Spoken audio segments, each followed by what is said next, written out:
Additionally, females who display Duchenne smiles in an inappropriate context while describing frightening or repulsive details had poor concurrent and subsequent social adjustment. Now, we're going to move from children to teens. The study stated that sexually abused adolescents reported engaging in risky sexual behaviors that are consistent with the contraction of HIV and becoming a teen mother, which are arguably two of the highest priority public health initiatives facing our youth today.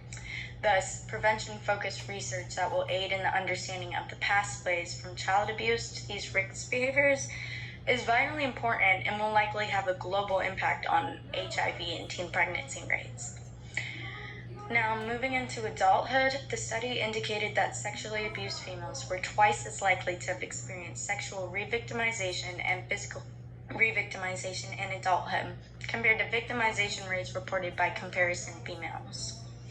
Additionally, abused females reported almost 4 times as many incidences of self-harm and suicidality, and 20% more subsequent significant lifetime traumas than did comparison females. Sexual re-victimization was significantly and positively correlated with PTSD symptoms, dissociation, and sexual preoccupation. Physical re-victimization was significantly and positively correlated with PTSD symptoms, dissociation, and sexually permissive attitudes. And finally, self-harm was significantly and positively correlated with dissociation, as we discussed earlier. And abused females were also found to be more likely to experience domestic violence compared to non-abused females.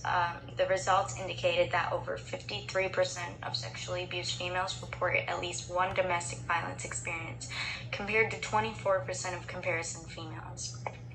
The study also wanted to look at how sexual abuse affects cognitive development.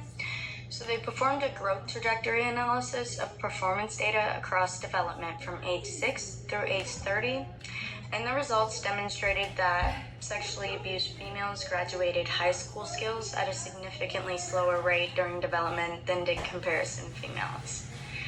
So what can be done in terms of treatment? Well, the study suggests that treatment of childhood sexual abuse should either continue across development or at the very least be revisited at various points in development as the salient tasks of particular developmental stages become reminiscent of the original trauma.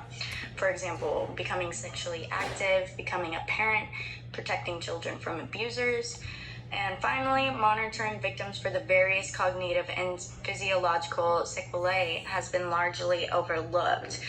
Standard pediatrician usual care may need to include inquiries regarding the histories of childhood trauma that may be associated with physical health complaints.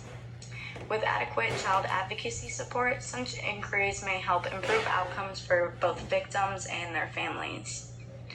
Since the findings show that antidepressants are less effective on sexually abused women than non-abused women, there's a clear need for research to ascertain why some generally effective interventions and prevention programs are just not as effective with sexual abuse victims, so that modifications can be made or new treatments can be developed for this especially vulnerable group.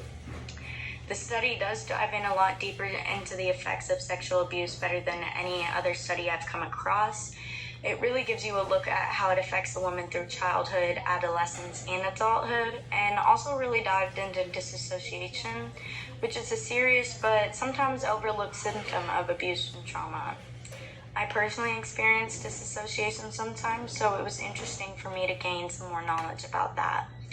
Given the results of this study, I would research what other generally effective interventions do not work on sexually abused females, so I could eventually find a treatment that works for them. And alright, it looks like it is 2:20, so I will let you guys go, and I will see you again on Wednesday. Alright, goodbye.